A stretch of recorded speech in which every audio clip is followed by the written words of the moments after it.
All right, welcome to episode 20 of the Astrakhan's Feather. And what I'm going to do now is I'm going to give you a bit of background on Karen Allen. So, as you'll remember, let's just recap a little bit. She is a cop from the UK, and she's come over here. She's taken the place of Steve Christ, who's an inspector. I keep wanting to say chief inspector. Maybe I should just, promote him. I don't know. Anyway, and so she's over here, but of course there's a backstory to it, right? Now, these days, sometimes people don't like backstories. It seems too much. It's too much. But you've got to stick with it because the Astrakhan's Feather is a whole bloody ecosystem, right? It basically is. Yes, it's quite a long story, but it's got very many strands to it, but stick with it if you will. We've lost most people now because they only watch for about 22 seconds, can you believe? Short attention span or what? Anyway, let's talk about Karen. So just remember as well that at Bone Mountain Station, they always have to have a copper on duty at night. They don't have to stay awake all night, obviously. Bob Mullins, as it happens, is having a bit of a kip, right? He's on duty this evening, right? Anyway, let me tell you a bit more about Karen, and let's go back to London. So we're back basically in Wandsworth here, which I know very, very well. Okay, but this is before she goes back there. Here we go. I'll just read it. All right. So she's in Bone Mountain at the moment, just in case it's confusing. I think I've confused everybody. Karen is dog-tired. In London after a busy day, and they're always busy, she'd go for a drink with the squad coppers no matter how exhausted she was. The Bell and Bush just round the corner from the Nick. In summer they'd sit out in the beer garden, a couple of lagers and limes, and she'd feel dreamy watching the sky turn murder red over the city's skyline, the buildings black cutouts. London in the summer, well, it was hard to beat. It is, it's true. Come 10 at night, everything is smoke blue, but it's still light. It's warm. You'd see kids playing out in the parks, folks walking arm in arm, sitting outside street bars and pubs. Crime went down when it was cold or rainy. Nobody wanted to get freezing and all wet. But on those long summer evenings when everyone was still out and about, crime also went down quick as a scold beer. Karen's theory, summer just brought out the best in Londoners. Come winter, the cops would sit inside by the pub's cosy fire after work, nursing drinks, listening to banter, always funny. British humour, she could sure do with some of that right now. I'll tell you what, I miss British humour so much. That is the main thing I miss. I'll go into that one day and probably talk about it in a separate post, nothing to do with this. Karen sighs, leaning into the corner as the Peugeot's front wheels haul the car through, tyre squealing easily on the sun-smooth tarmac. She sighs again. That's too many sighs, isn't it? Here, she just wants to head off home, get to bed. She doesn't want to go to the pub. Besides, there are so few pubs. It's true. She couldn't understand that. I'll give you a classic example. Currajong, right? It's quite a big village, right? You'd almost call it a town. There's not one single pub there. Not one single pub. Can you believe that? It's ludicrous. Anyway, she couldn't understand it. In England, you went for a walk and you'd always end up at a pub. But here there were hardly any unless you drove down to Richmond. And a drink-driving police inspector wouldn't look good. Karen frowns. Not for the first time. She's wondering whether she's made the wrong decision coming all its way other side of the world. But then with a shiver remembers Chipper Row. Yeah, pay attention. All right. She locks the Peugeot. Security lights clack when she steps out the car, blinding her as they bathe the area in front of the house. At the edges of the light, shrubs look spooky, almost alive. The house is dark, invisible beyond the glare. A large, bulky insect bumps her shoulder and makes her cry out. It bounces off, buzzing past her ear like a tiger moth. She stops still, legs slightly apart, standing her ground, rooting herself. Last time she felt like this, trapped in a light pool in a house in darkness, was a year ago back in London. What had happened then had been beyond bad. So bad she continued to stand very still now and listen. The air is alive with insects. An animal she can only guess at screams, sending a shiver up her spine, and something skitters and bumps across the house's metal roof before leaping into darkness, crashing through the trees, making her heart thump. She takes a breath and runs through the light pool towards the front of the house. She makes a note to move those lights a touch. The front door is dark, no lights on inside. She could have sworn she'd left the hallway light burning. She always does. She takes a deep breath and stares at the door. She shakes her head at herself, fiddles in her pocket for the keys, gets the right one, puts it in the lock, shoulders away into complete darkness. Inside, she switches on the hallway light. Last time you did that, you nearly died. Do. Karen shakes her head. Jesus, talking to herself. She must be going mad, but still she can't completely push Chipper Rowe out of her mind. It doesn't matter what she does, even moving to the other side of the world, in some way Chipper is still there with her, like an unpleasant odour she can't scrub away. It hadn't always been like that. At first it was all good. Actually, she thought it was the best. Chipper was funny. Chipper was romantic. Chipper was thoughtful. Trouble was, Chipper was also mad. It just took some time to find out. They met at Wandsworth Magistrates Court, carrying a sergeant back then in uniform, just a day before she joined the D's, detectives. There to give evidence in a domestic, usual story. Blow goes off to the pub, has a skinful, staggers back home, has an argument with the missus who wants to know where the Marmite is.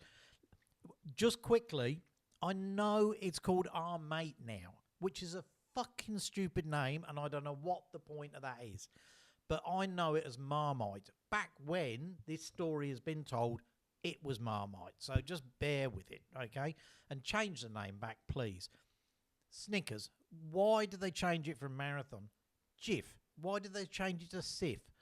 It's ridiculous. It's a whole new episode, that, isn't it? Right. Anyway, deep breath, Tony.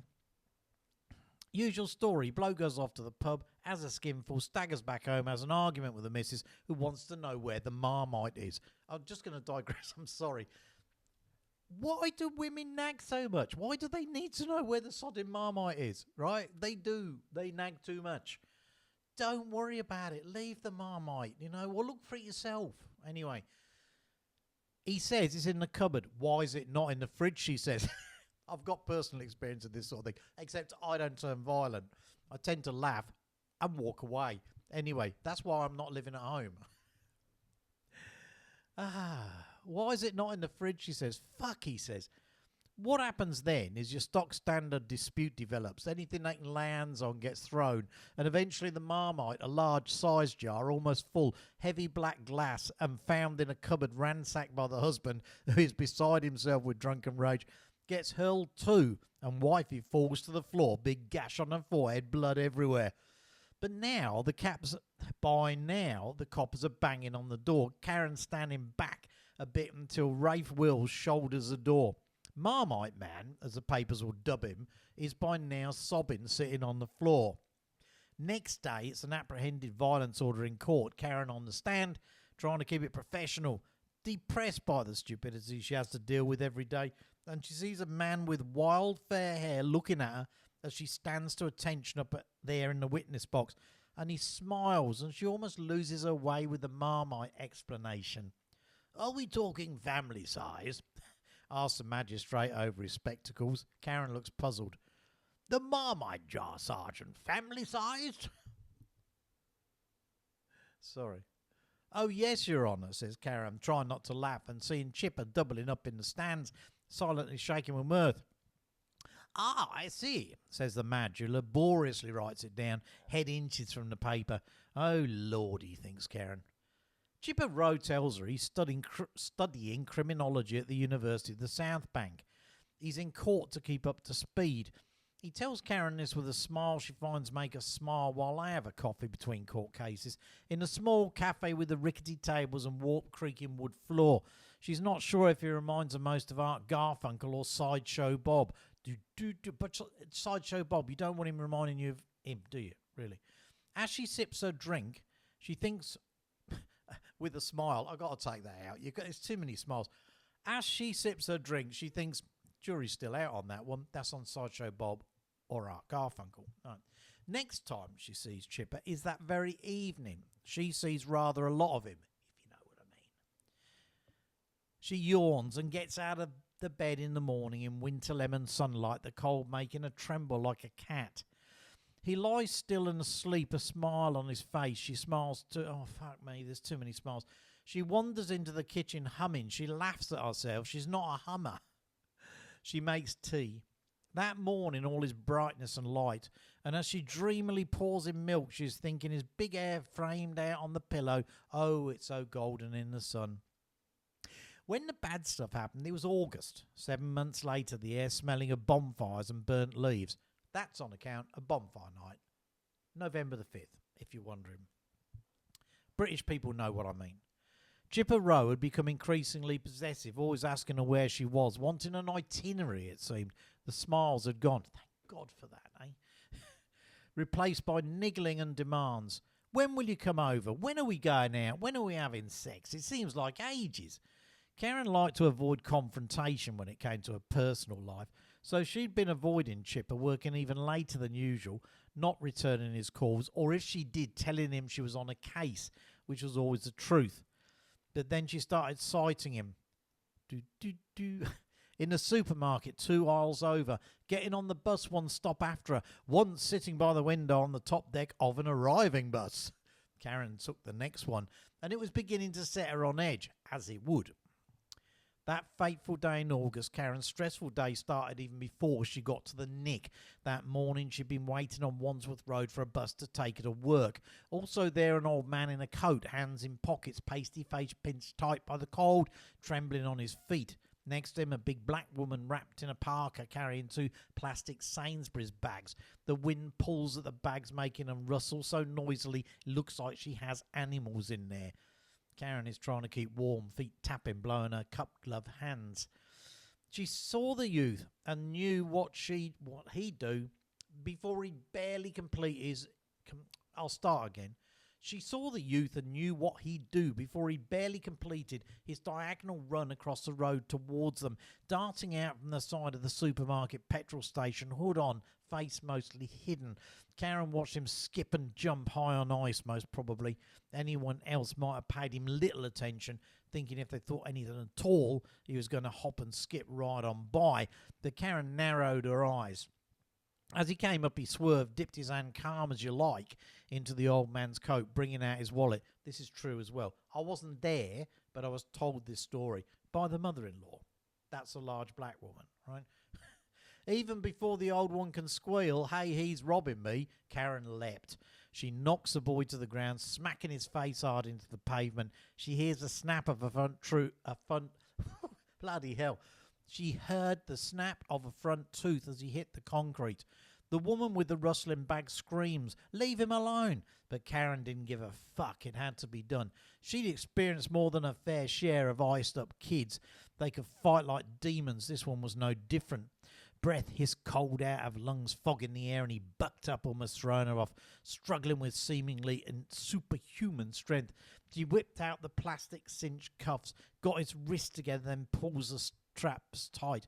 She kneels on his back with one knee, panting and warm now. Eyes... Keys the mobile, gives her name, rank and station. Help will arrive in minutes.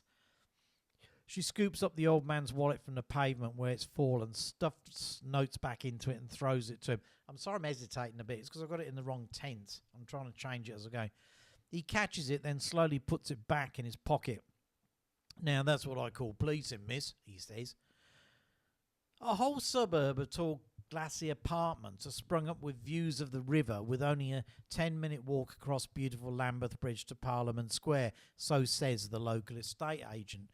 Even if she didn't live in the area, Karen knows that, as with everything when it comes to real estate, it's a lie or at least an exaggeration. You couldn't walk it in 10. She'd lived there all her life, first in Wandsworth, then Vauxhall.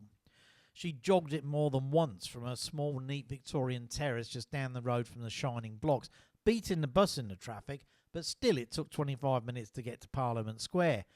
But then she didn't care how long it took to walk to the city or how dodgy the area was, because it was her area. And although it wasn't all that, no number of shiny apartment blocks had ever changed it. It was where she lived. So that evening, after the incident at the bus stop, she goes for a drink with the team after work. Usual evening, gossip, plenty of laughs, drinks, more drinks, they all unwind. Talking of that, I'm going to have a drink. Cooper's beer. Best beer in the world. Why Cooper's are not sponsoring me as an influencer, I just don't know. Anyway, it's the best beer in the world. Doesn't even make you put on weight. It does, obviously. Anyway, excuse me.